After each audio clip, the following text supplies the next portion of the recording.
La Bible, le livre le plus lu au monde, même environ 2000 ans après sa première publication. Certaines personnes pensent que c'est un livre historique, qui raconte des histoires passées. Et d'autres personnes affirment que c'est un guide initiatique, qui renfermerait les secrets sur le pouvoir créateur qui dort en nous.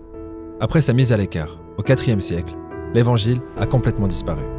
Il a été retrouvé par hasard par des bergers en fin 1945, à Nag Hammadi, en Haute-Égypte, sous sa forme complète, aux côtés de plusieurs dizaines d'autres textes. L'Évangile selon Thomas n'est pas une histoire, mais c'est une compilation d'environ 114 paroles qui auraient été dites par Jésus et écrites par Thomas. Les premiers mots écrits sur ce document disent « Celui qui trouvera l'interprétation de ces paroles ne goûtera pas la mort ». Est-ce que ces textes ont simplement été égarés ou ont-ils été cachés volontairement? Renferment-ils les secrets sur le pouvoir qui se cache en chacun de nous? C'est ce que vous allez découvrir dans cet épisode. Un disclaimer avant de commencer, que vous ayez une religion ou une autre, que vous soyez athée ou croyant, cette vidéo est faite pour vous. Dans cet épisode, on ne va pas juste étudier la Bible, mais on va partir à la découverte des écrits qui ont été égarés pendant plusieurs milliers d'années. Petite parenthèse aussi, pour ceux qui veulent apprendre à reprogrammer leur subconscient et transformer leur vie, on a mis en place une vidéo qui vous apprendra à le faire gratuitement dans la description. C'est parti. Combien d'entre vous avez entendu parler de l'Évangile perdu selon Thomas? L'Évangile perdu selon Thomas. Certains d'entre vous en avaient entendu parler. L'Évangile perdu selon Thomas est puissant. Parce que nous pensons que ce sont les mots qu'a dit Jésus, alors qu'il enseignait à ceux qui l'entouraient comment utiliser le pouvoir des émotions humaines dans sa vie. Il y avait une époque où ce champ énergétique et le langage des émotions faisaient partie de notre tradition. C'était dans nos textes. Jusqu'au IVe siècle, en l'année 325 après Jésus-Christ. En l'an 325, quelque chose s'est passé. Nos textes ont été modifiés et nous avons perdu une quantité astronomique d'informations. L'empereur Constantin, lors des débuts de l'Église chrétienne, avec les premières versions de la Bible chrétienne, a dû prendre des décisions. Quelle information allons-nous inclure? Et quelle information allons-nous exclure? Ce que nous savons maintenant, c'est qu'au minimum, 45 livres ont été complètement retirés ou drastiquement modifiés. Prenons la civilisation et imaginons que c'est une pyramide. Si vous travaillez pour une entreprise, vous êtes en bas de la pyramide, juste en dessus des animaux. En haut de cette pyramide, il y a les familles les plus riches du monde, les élites, qui se cachent derrière les banques centrales. Maintenant, imaginons que vous n'êtes pas satisfait de votre vie et que vous voulez donc changer d'étage dans cette pyramide du pouvoir. Pour dire la même chose de façon plus simple, imaginons que vous voulez changer de classe sociale. Quelle est la clé qui vous permettra de le faire? Certains diront l'argent, mais l'argent n'est que l'effet d'une cause. Parce que l'argent ne tombe pas du ciel. Ça, c'est mon père qui me l'a dit, quand je lui demandais des bonbons à la caisse. La cause de l'effet qui pourrait être l'argent, c'est la connaissance. Par exemple, si on prend un maçon, ce maçon sait ce qu'un maçon doit savoir. Si on prend un vendeur sait ce qu'un vendeur doit savoir. Si on prend un directeur d'entreprise, forcément, il sait ce qu'un directeur d'entreprise doit savoir pour être directeur d'entreprise. Donc, ce qui vous sépare du vous d'aujourd'hui, de la personne que vous voulez devenir, c'est des connaissances que vous devez bien sûr mettre en pratique.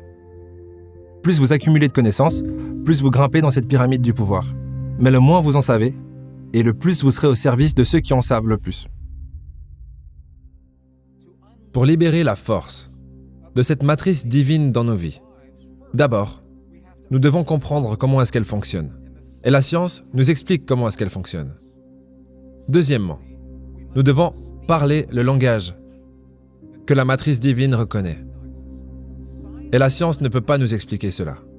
Cela vient de notre passé, de notre culture, de notre histoire, de ceux qui ont appris à utiliser ce langage pendant des milliers d'années. C'est donc ce que nous faisons maintenant. Nous apprenons ce que Jésus et ce que les grands maîtres ont dit à propos de ce langage. Parce que c'est la même chose, que vous parliez du bouddhisme, de l'hindouisme, du christianisme et des traditions pré-christianistes. Elles disent toutes qu'il y a un champ d'énergie et que nous avons un langage pour utiliser ce champ. Ce que vous voyez est une page authentique de l'Évangile selon Thomas. Donc nous savons que cet ancien évangile a réellement existé. Donc l'évangile selon Thomas nous parle des pensées et des émotions. Il est écrit que lorsque vos pensées et vos émotions ne feront plus qu'un, vous direz à la montagne, « Montagne, déplace-toi » et la montagne se déplacera. Retournons sur l'évangile selon Thomas, un autre verset. Là nous sommes sur le verset 48. Il dit presque la même chose. C'était tellement important que cela a été enregistré au moins 3 fois différentes dans le même évangile. Regardez ce qu'il est écrit. Si les deux font la paix entre eux dans cette même maison, quand Jésus parle d'une maison ou d'un temple, de quoi est-ce qu'il parle?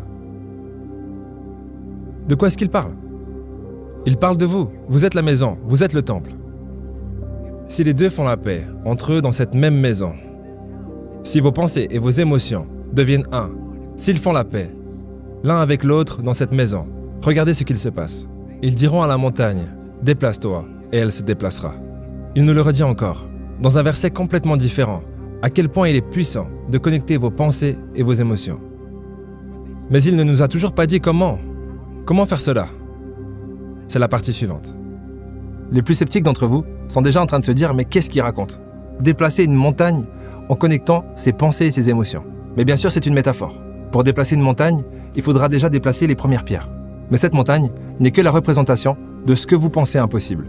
Quelles sont les choses que vous voudriez faire qui vous semblent impossibles? Toutes ces choses que vous voudriez faire que vous ne faites pas. Pourquoi commencer à déplacer les premières pierres d'une montagne que vous pensez impossible à déplacer? C'est pour cette raison que pour faire l'impossible, il faudra déjà croire en l'impossible. Et pour croire en l'impossible, il faudra être capable de reprogrammer votre subconscient. Autrement dit, créer une nouvelle croyance. C'est pour cette raison qu'on travaille depuis plusieurs mois sur cette formation qui s'appelle Esprit Subconscient. Mais vous n'avez pas forcément besoin de la formation. Si vous allez dans la description, vous aurez accès à une vidéo totalement gratuitement qui vous apprendra à reprogrammer votre subconscient pour transformer votre vie. Tout ce que vous aurez à faire, c'est remplir un questionnaire qui vous prendra moins de 30 secondes à remplir. Voilà, c'est tout pour le sponsor de cette vidéo. Dans la première version de la Bible chrétienne, l'équivalent de votre Bible actuelle, il y a un passage. Combien parmi vous avez déjà entendu « Demandez et vous recevrez » Est-ce que ça vous dit quelque chose? Demandez et vous recevrez. Je connais des gens qui demandent et pour qui rien ne se passe. Parce que la demande n'est pas faite de la bonne façon. Demandez en disant « S'il te plaît, apporte-moi cette chose dans mon monde ». Ce n'est pas ça demander.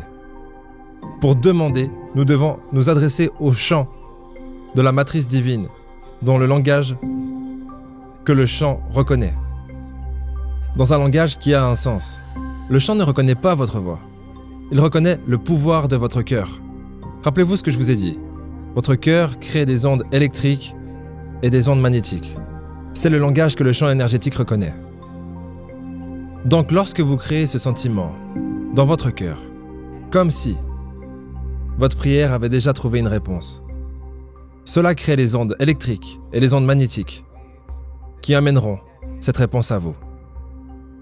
Dans la Bible que vous avez aujourd'hui, la version du roi Jacques, ce que vous avez, c'est la version condensée. Vous avez la version modifiée. La version modifiée ressemble à ça. Ce que vous demanderez au Père en mon nom, il vous le donnera. Jusqu'à présent, vous n'avez rien demandé en mon nom. Ok? Demandez et vous recevrez, afin que votre joie soit complète. C'est tellement incroyable à mes yeux, parce qu'ils ont enlevé les 2 phrases qui nous disaient comment demander. Nous allons revenir en arrière jusqu'à la version en araméen. Et nous allons regarder cette traduction. C'est la version originale en araméen. Cette version est très similaire. Donc c'est la version traduite avec les bouts manquants. Tout ce que vous demandez franchement, directement, de l'intérieur de mon nom, vous sera donné. Il est écrit, jusqu'à présent, vous n'avez pas fait cela. Parce que si nous demandons avec notre voix, nous n'avons pas fait ça. Maintenant, voici les parties qui ont été modifiées. Voilà ce qui a été perdu. Regardez ces 2 phrases très puissantes. Demandez sans motif caché et soyez entouré par votre réponse. Soyez enveloppé par ce que vous désirez, afin que votre joie soit complète. Écoutez ce qu'il dit. Il ne vous dit pas de prononcer un mot. Il vous dit d'être entouré en ressentant comme si. Si vous êtes entouré, vous vous ressentez comme si votre réponse était déjà arrivée. Soyez enveloppé. Si vous voulez la relation parfaite dans votre vie, si vous voulez la guérison dans le corps de la personne que vous aimez, ressentez la sensation que vous aurez comme si c'était déjà arrivé. Soyez enveloppé par ce que vous désirez, parce que c'est là que vos pensées et vos émotions ne feront plus qu'un. Le monde est tellement bien fait que lorsque vous croyez manquer de quelque chose, avant de pouvoir l'obtenir, selon la loi de l'attraction, ou plutôt selon les écrits de Jésus, vous devez réaliser que vous ne manquez de rien. Puis imaginez avoir ce que vous voulez, comme si vous l'aviez déjà, pour que cette chose puisse ensuite apparaître dans votre monde extérieur. Heureusement que ça fonctionne comme ça, parce que imaginez, vous pleurez un manque, et que ce manque est soulagé. Dans le monde extérieur. Maintenant, vous croyez que c'est le monde extérieur qui a apporté ce soulagement, alors qu'en réalité, le manque n'était qu'une illusion. Et vous n'êtes donc toujours pas libre de cette illusion. Maintenant, est-ce que vous savez comment est-ce qu'une croyance se crée ? Il vous faudra 2 éléments pour créer une croyance. La première, c'est une pensée, et la deuxième, c'est une émotion. Quand une pensée est connectée à une émotion, cela crée une croyance. Dans la vidéo qui se trouve dans la description, vous apprendrez à passer d'une croyance à une conviction. Mais rappelez-vous surtout que lorsque vous voulez quelque chose, le plus important, c'est de ne pas créer de dissonance entre ce que vous voulez et l'émotion sous-jacente. C'est-à-dire, imaginons que je veux absolument trouver l'amour. Même, j'ai déjà trouvé l'amour, entre parenthèses. Mais imaginons que je veux trouver l'amour. Je vais donc visualiser ce que je veux, ou voir des gens qui sont amoureux dans la rue. Et maintenant, ce que je vais ressentir à ce moment-là va être clé. Parce que si je ressens de la jalousie, cela veut dire que mon cœur n'est pas encore pur. Car mon esprit croit encore en l'illusion du manque. Du coup, comment faire ? Demandez sans arrière-pensée. Qu'est-ce que ça veut dire, sans arrière-pensée ? Demandez sans juger. C'est précisément ce que les bouddhistes nous disent. Demandez sans pour autant juger. Entre le bien ou le mal, le bon ou le mauvais. Demandez sans l'ego. Demandez depuis le cœur. C'est quelque chose qui se passe dans notre cœur, pas dans notre cerveau. Se sentir comme si la prière avait déjà trouvé une réponse, sans jugement, sans ego, et ressentir depuis le résultat.